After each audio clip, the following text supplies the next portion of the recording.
Boemelaars is interessante mense. Ek het baie keer gedink dat hulle maar is soos hulle is gewone mense vir wie die lewe net verkeerd geloop het, sy rug op hulle gedraai het. Of dalk mense wat kies om so in ellende te leef. Totdat ek met hulle begin werk het en ure met hulle gesit en praat het. En toe 'n interessante ontdekking gemaak het oor hulle, maar ook oor myself en oor mense wat my pad kruis. En dit het my gebring by 'n interessante lewensfilosofie. Hê alle mense lief, maar moet niemand vertrou nie. Kom ons gesels vandag daaroor. Here, dankie dat ons by 'n God kan sit wat ons as mense ken. En wat ons liefhet. En wat vir ons kan sien. En ons wil vandag by U kom sit en by U leer. Ons bid dit in Jesus se naam. Amen. Ons lees Johannes 21. Dit is die laaste hoofstuk van die evangelie van Johannes. Jesus se kruisiging is verby, sy opstanding. En vir die eerste keer vertoon hy homself weer aan sy disippels. Vir hulle het alles uit mekaar geval toe Jesus weg is. En die hoofstuk begin met Petrus wat sê, kom ons gaan vang vis. Kom ons gaan terug na die lewe wat ons ken. Jesus is nou weg. En dan verskyn Jesus aan hulle en hulle het nie vis kon vang nie, maar op Jesus se aanwysing gooi hulle op 'n ander plek in en hulle vang 'n magdom vis en hulle is toe op pad strand toe. Petrus vir interessantheid is nie opgewonde oor hierdie rit na die strand nie, want hy skaam oor alles wat hy gedoen het, skaam oor die verloning en al die beloftes wat hy nie gehou het nie. En ons lees dat hy, toe hulle by die strand kom, hy het 'n kaal bolyf gehad, dat hulle het hard gewerk het, hy sy hemp aangetrek en aan die agterkant van die boot afgespring. Hy het nie gestorm na Jesus toe, soos ons gewoond is van Petrus, en met hom gepraat nie. Hy was te skaam. En dan neem Jesus die inisiatief, en hy praat met Petrus. Ons lees van vers 14 af, Johannes 21. Toe hulle klaar geëet het, vra Jesus vir Simon Petrus, Simon, seun van Johannes, het jy my baie lief, meer as hulle hier? Ja, Here, antwoord hy hom, U weet dat ek U lief het. Hy sê toe vir hom, laat my lammers wei. Jesus vra hom weer 'n tweede keer, Simon, seun van Johannes, het jy my baie lief? Ja, Here, antwoord hy hom, U weet dat ek U lief het. Hy sê toe vir hom, pas my skape op. Jesus vra hom die derde keer, Simon, seun van Johannes, het jy my lief? Petrus het bedroef geword, omdat Jesus hom die derde keer gevra het jy my lief? En hy antwoord, Here, U weet alles. U weet dat ek U lief het. Hy sê toe vir hom, laat my skape wei. Dit verseker ek jou, toe jy jonger was, het jy self jou klere vasgemaak en gegaan waar jy wil. Maar wanneer jy oud is, sal jy jou hande uitsteek en iemand anders sal jou vasmaak en jou bring waar jy nie wil wees nie. Dit het Jesus gesê en daarmee aangedui deur watter soort dood Petrus God sou verheerlik. Daarna sê hy vir hom, volg my. Tot sover. Ons kan nie die meeste van die lewe maak as ons dit nie saam met ander mense doen nie. En daar is natuurlik, as ons dit breed indeel, twee groepe mense. Mense wat vir my kosbaar is, mense wat vir my lief is, wat my ondersteun en my opbou, en hulle is baie lekker en nodig. En dan is daar 'n ander groep, en hulle is altyd daar. Dis mense van wie ek nie regtig hou nie, en mense wat ook nie regtig van my hou nie, wat my lewe ingewikkeld maak, wat my teleurstel, wat my kwaad maak. En die instink is om hierdie mense te vermy. Die feit is egter, al twee hierdie mense, die wat met ons mooi werk en die wat lelik met ons werk, is al twee belangrik vir ons lewe. En ons perspektief oor hoe ons elkeen moet gebruik en ons siening oor hom, is krities vir waarheen ons mik met ons lewe. En net so het Jesus ook hierdie tipe mense in sy lewe gehad. Mense wat hy 'n baie nou pad mee geloop het en wie hy belê het, in wie se toekoms hy geglo het. Hy het saam met hulle gebou aan 'n toekoms. En dan was daar nie net die ander groep wat teen hom was en sy lewe ingewikkeld gemaak het, soos byvoorbeeld die fariseërs en die mense wat hom wou doodmaak nie. Selfs die mense wat naby hom geloop het hom teleurgestel. Die teleurstelling is geneig om 'n verwydering te bring tussen jou en daardie mense wat jou teleurstel. Want dit is 'n voorreg wat ek mense gee om hulle te vertrou, om hulle in my lewe toe te laat. En as ons net na een spesifieke persoon sou kyk, ons het nou al oor hom gelees, Petrus, dan sien ons dat Petrus Jesus geweldig teleurgestel het. Hy het 'n uitdagende persoonlikheid gehad. Hy het 'n ywer gehad wat baie keer moeilikheid gemaak het, baie keer moeilikheid gemaak het. Petrus was 'n sogenaamde seloot. Die selote was mense wat deur geweld hulle omgewing wou beheer en wou beklei met die mense wat teen hulle is. Hulle was die mense wat die staatsgrepe uitgevoer het, wat nie bog gevat het nie. En hierdie seloot is een van Jesus se volgelinge. En een van die eerste dinge wat Jesus hulle geleer het, is dat julle nie met geweld dinge moet doen nie. Draai die ander wang. Wees die minste. En Petrus het dit net nie gesnap nie, ten spyte van ure wat hulle saam spandeer het, 'n paar jaar, op die einde van Jesus se bediening, toe hy aangeval word, en daar 'n verskriklik gespanne, sensitiewe situasie is met die soldate wat hom in die tuin in hegtenis wil neem. En jy nou moet weet, hierdie ouens is woedend, hulle is emosioneel, hulle het die hele Sanhedrin agter hulle. Hier kom groot moeilikheid. Nou moet jy baie versigtig wees met elke woord wat jy sê. Kom Petrus om hier by almal verby en hy kap mal se oor af. Dit was Petrus. En daar moet Jesus 'n geweldige gespanne situasie ontlont. Vir 'n ander keer, net voor dit, toe Jesus baie benoud was, en hy ondersteuning nodig gehad van mense, en vir hulle vra asseblief, ek gaan nou bid, en dis in die nag, ek vra vir julle, wil julle nie ook bid nie, ek het julle nou verskriklik nodig, en vir hom sê nie jouself hier bid, en dan kom Jesus uit, en Petrus een van hulle aan die slaap. Dis 'n teleurstelling, dis mense wat jy geglo het in hierdie tyd, jy al op kon reken. Of 'n ander keer, net rukkie daarna, jy so dink Petrus het nou al sy lesse geleer, sê Jesus, daar kom moeilikheid vir my, ek gaan sterf. En dan sê Petrus vir hom, Here, ek sal dit nooit toelaat nie. En dan sou hierdie ander, wat nou almal so lyk asof hulle altyd vertrou kan word, al sou hulle u in die steek laat, dit kan u weet, ek sal dit nooit doen nie, ek sal selfs saam met u sterf. En dan net daarna verloon Petrus vir Jesus op 'n verraderlike manier voor onbelangrike mense. Dit was 'n geweldige teleurstelling. Of as Jesus met hulle oor leierskap wil praat en hy glo hulle gaan dit verstaan, dit is ook aan die einde van sy lewe en hy hulle demonstrasieles gee deur hulle voete te was, is Petrus die een wat net impulsief, ongeag wat die Here wil wys, in dons in die geselskap, deur net te sê, U sal my voete in der ewigheid nooit was nie. En Jesus 'n lang gesprek met hom om hom te probeer oortuig. So tot op die einde het Petrus Jesus geweldig teleurgestel. En dis daai punt waar baie keer in 'n skool as die prefekte moet kies, dan kyk hulle wie het nou oor 'n lang tyd gewys dat hulle vertrou kan word, en dan sê die onderwysers, dis die mense wat ons as prefekte wil hê.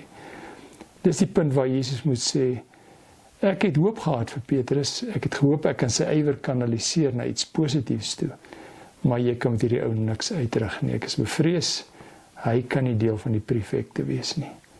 Dit is wat Jesus moes sê. Dan kry ons hierdie gedeelte, waar toe Jesus met die disippels praat, hy nie wag dat Petrus na hom toe kruip en sê, ek wil net vir u sê, ek is verskriklik jammer oor wat gebeur het met die kruisiging, ek weet nie wat in my gevaar het nie. Jesus wag nie vir Petrus om na hom toe te kom en te kom regmaak nie. Jesus neem die inisiatief, en hy sê vir Petrus, kom gou 'n bietjie hier. Dan vra hy vir hom hierdie 3 geweldig gelaaide vrae. As hy vir hom sê, het jy my lief? En die ou Petrus sou sê, maar natuurlik Here, u weet dat ek u liewer as enige iemand anders het, dat u nooit aan my moet twyfel nie. Maar hierdie nuwe Petrus het 'n stuk huiwering, as hy vir Jesus sê, Here, ek kan nie met hierdie bravade na u toe kom nie. So ek kan maar net in nederigheid sê, u weet, u ken my foute, maar u weet dat ek u lief het, in nederigheid. En dan sê Jesus vir hom, ek wil hê jy moet na my lammers kyk. Tweede keer het jy my lief, en weer, Petrus antwoord nie dadelik nie, hy is huiwerig, as hy uiteindelik vir hom sê, wel, u weet hoe lyk my liefde, Here, dat ek nie nou vir u kon vertel hoe lief het ek u nie. Dan sê Jesus vir hom, ek het werk vir jou met my kudde. 'n derde keer, want 3 keer het hy Jesus verloon, so Jesus vra hom 'n derde keer, het jy my lief? En dan word dit vir hom te veel, en hy bars in trane uit. En hy wil nie eens antwoord. Hy is die tollenaar wat net na Jesus gaan vir hom sê, ek is in die moeilikheid, wees my sondaar genadig. En hy vir hom sê, Here, u weet alles. U weet wat my liefde werd is. En dan sê Jesus vir hom, ek het 'n toekoms vir jou. Jy gaan vir my sterf. En dis die wonder van Jesus, dat hy hierdie beginsel gebruik het. Hy het Petrus regtig lief gehad. Baie meer as wat Petrus verdien het. Ten spyte van wat Petrus doen, het Jesus heeltyd na hom toe teruggegaan. En ons kom agter dat Jesus om een of ander rede nooit van stryk gebring is deur Petrus se voornemens en sy beloftes om by hom te staan nie. Jesus het hom geken, hy het geweet hy's 'n sondaar, hy het geweet hy het beperkings. En daarom was Jesus nooit verras deur wat hy doen nie, nooit geskok nie. Want dit het Jesus besef. Petrus is 'n mens, 'n gewone mens. Mense doen dit. So as ons so praat oor hierdie 2 dele van hê alle mense lief, maar moet niemand vertrou nie, is dit 'n ingesteldheid wat ek het teenoor alle mense. Ek wag nie tot hulle die liefde verdien nie, ek wag nie tot hulle goeie goed doen nie. Ek het sien potensiaal in mense, ek reik uit na hulle toe, ongeag wie hulle is. Ek keer op niemand my rug en sê, maar jy het my teleurgestel nie.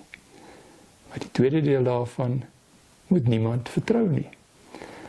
Want as jy mense vertrou, en hulle breek daardie vertroue, dan is daar onberekenbare skade, en dan word ek kwaad vir hulle. En 'n groot deel van my lewe en my bediening bestaan uit mense wat kwaad is vir ander mense vir wat hulle aangedoen het. Mense wat hulle teleurgestel het. Mense wat saam met hulle in besigheid was en hulle verneek het. 'n Lewensmaat wat getrouheid beloof het en dan die verhouding benadeel of gestop het. 'n Onderwyser aan wie ek my lewe toevertrou en wat teen my draai. 'n Vriend wat nie sy kant gebring het nie. En 'n regering wat ek op gehoop het en wat nie sy kant bring nie. En dit veroorsaak dat ons heeltyd vol hierdie klomp teleurstellings is. Ons het beter geglo vir hulle. Nou het hulle dit nie gedoen nie en nou benadeel dit my lewe. En dis wat boemelaars maak. Boemelaars, as jy die een gemeenskaplike ding as jy met hulle praat is, hulle is heeltyd kwaad vir mense. Hy kan onmiddellik vir jou 'n lang lys van mense gee wat hom verneek het, wat hom verlaat het, wat hom teleurgestel het, en dis hoekom hy is waar hy is. Hy kon ryk gewees het, hy kon beroemd gewees het, maar nou het hierdie mense gekom en hulle het veroorsaak dat ek is waar ek is. En solank jy ander mense verwyd vir wat in jou lewe gebeur, kan jy nie vooruit gaan nie. Dan bly jy in daardie omstandighede. En ons kry baie keer, in my lewe het ek dit al gedoen ook, dis hoekom ek so daarmee kan resoneer. Ek het my eerste jaar gedryf op universiteit, en dit was vir my baie, baie sleg gewees, en dit was maklik toe mense my vra, maar jy gedryf, wat het gebeur? Was my instink om te sê ja, want ek het malaria gehad. Op 'n kritiese tyd in 'n toetsseisoen het ek malaria gehad, ek kon 'n klomp toetse nie skryf nie, en toe het ek 'n gewellige agterstand gehad. Of ek het hopelose dosente gehad, en daar was regtig hopelose dosente. Ek het dit later eers besef. En ek wil hulle skuld gee. So ek is eintlik baie slim, ek moes deurkom, maar nou het hierdie goed met my gebeur. Of iemand sal sê, ek het nie geleerdheid nie, want my pa het nie geld gehad nie. Of ek het my werk verloor, want ek het hierdie aaklige baas gehad, en wie ek glad nie oor die weg kon kom nie. Ek het my plaas verloor, want daar was 'n ontsettende droogte. Of ek het my huis verloor, want die rentekoers was te hoog geweest. Of ek sit in hierdie ellende in hierdie ouer huis waar ek nie wil wees nie, want ek het alles wat ek gehad het vir my kinders gegee. Hulle het beloof om vir my te sorg. En nou is nie een van hulle hier nie. En solank ons die slegte omstandighede in ons lewe koppel aan mense wat ons teleurgestel het, is die interessantheid dat ons bly net daar waar ons was. En by my partykeer, ek het agtergekom, dis omtrent 'n uur en 'n half wat ek nodig het, en dis 'n gearmdruk en 'n worsteling, as die persoon vir my sê, maar wil jy nou vir my sê, hulle het my nie teleurgestel nie? Sê ek, nee, hulle het jou teleurgestel. 'n uur en 'n half se pratende boemelaar om hom te oortuig.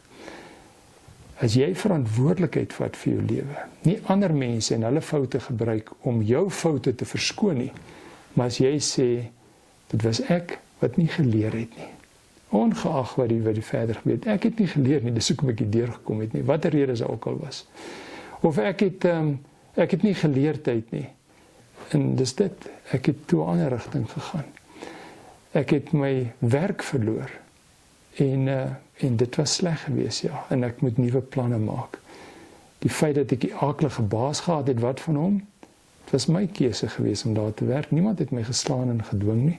Ek het my huiswerk behoorlik gedoen en besef wat hierdie persoon, hoe hy is en hoe hy met mense werk nie. Ek het my plaas verloor want daar was 'n geweldige droogte. Is droogtes 'n nuwe ding? Jy geweet dat dit 'n moontlikheid is toe jy begin boer het? Nou ja, dan is dit nie die droogte nie, dan is dit jou besluit wat jou gebring het waar jy is. Of ek die huis verloor oor die rentekoers. Was jy bewus daarvan dat rentekoerse kan styg en dat dit te duur kan word? Het dit nog nooit gebeur nie? Jy het 'n keuse gemaak. Jy het 'n verkeerde besluit geneem.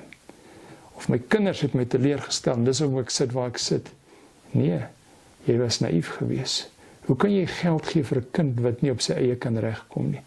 As hy nie met ander geld kon werk nie, gaan hy ook nie met jou geld kan werk nie. Dis nie jou kind nie. Dis 'n keuse wat jy gemaak het. Jy wou sy goedkeuring bewys. Sy goedkeuring verdien. Jy wou sy liefde koop. Die oomblik as ek verantwoordelikheid vat, ek het daai besluit geneem. En ek dra die konsekwensies daarvan. Die oomblik as jy dit doen, dan begin jy opstaan en 'n nuwe lewe leef. En daarom vertrou ek niemand nie. Elke mens, as jy die regte situasie om voordoen, sal my teleurstel, sal my in die steek laat. Dit verwag ek van hulle. As hulle dit nie doen nie, is dit 'n bonus. As hulle dit doen, ek het dit verwag. Soos nie hulle fout nie. Dis my fout as ek my vertroue stel in mense wat dit nie kan verdien nie. En as ek dit doen en dit loop verkeerd, dan was dit my keuse. En ek vat die verantwoordelikheid. En die oomblik as jy dit begin doen en 'n boemelaar dit begin doen, dan begin hy vir my te sê, help my, watter planne kan ek maak om my stukke bymekaar te kry? En dan kan ons begin werk. En as jy verbaas oor wat se moontlikhede die lewe na jou toe bring, dis wat hierdie gedeelte so kosbaar maak. As ons nie die gewone Petrus vol bravade by Jesus kry nie, maar 'n Petrus wat in nederigheid voor Jesus breek en vir hom sê, Here, ek het niks om na U toe te bring nie.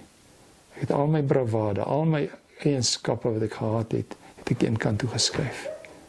Ek het niks om te bring nie. So as U nie van my wil gebruik maak nie, ek kan dit verstaan. En Jesus vir hom sê, nou kan ek jou juis gebruik. Nou dat jy realisties is oor jou beperkings en jou foute, nou kan ons aan die toekoms begin werk. En wat 'n fenominale toekoms was dit nie.